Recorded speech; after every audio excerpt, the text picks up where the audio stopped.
Hey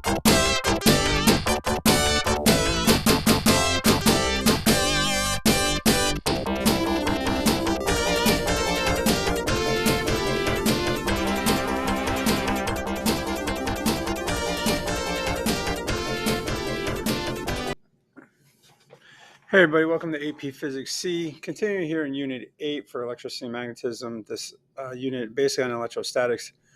Today we're going to go from just talking about like the charges to now moving into electric fields and how they start affecting other charged particles. So the first thing, what's going to happen is electric fields will originate from charged particles. And so every particle, anything that's charged, has these fields that originate around it, because again, we make this parallel to gravity, right? So anything that has a gravitational pull will have a gravitational field around it. But again, the difference is gravity will always have a pull down towards the central object, whereas these electric fields will have pulls or pushes away from them.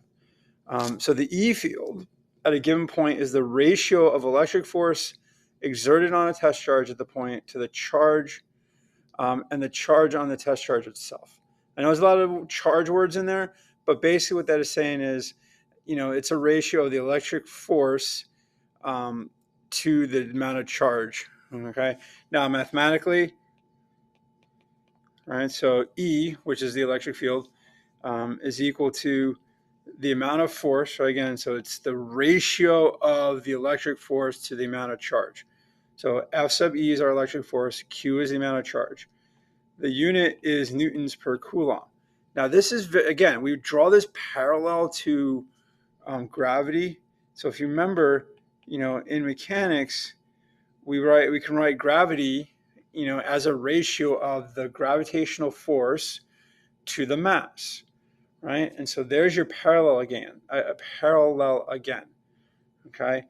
So there's another way that you can write the electric field equation here. You can write it as Fe, which is the electric force, is equal to Q times E. So Q is kind of equivalent to mass. E is equivalent to the G value there, acceleration due to gravity, or the gravitational field strength. And then you get again, keep drawing this parallel between the electric quantities and gravity. So again, here's that big difference. So the E field will point away from an isolated positive charge and point towards an isolated negative charge. So essentially what that means is if I have a single positive charge, the E field will move away from it. Right? And if I have a single negative charge, the E field will point towards it. Right? So this idea that opposites attract, likes repel.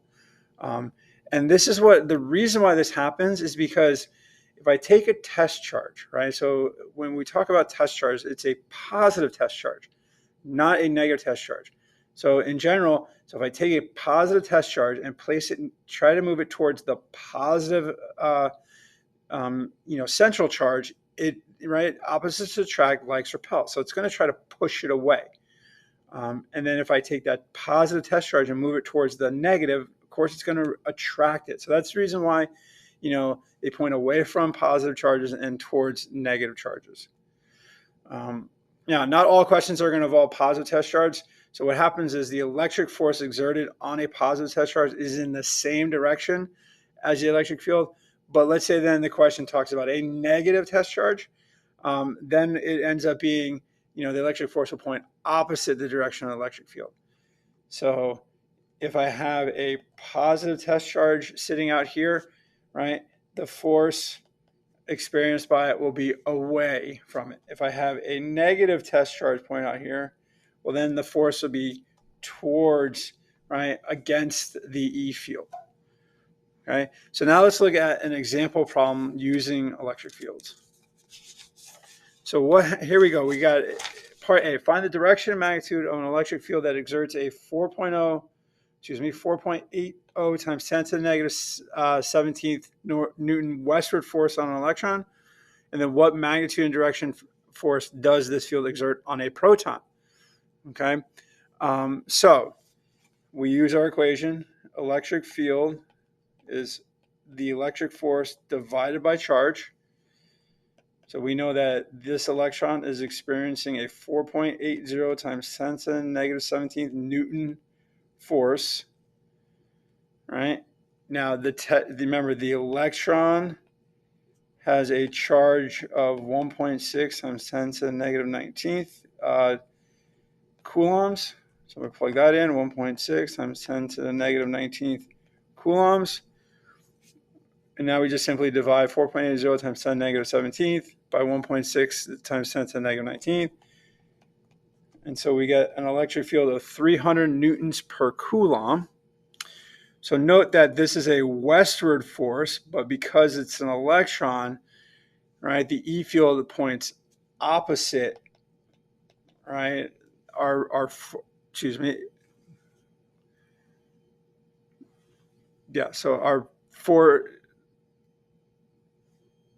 sorry, I apologize. It does point opposite because remember, it's going to want to attract. So for it to attract, it has to travel the other direction.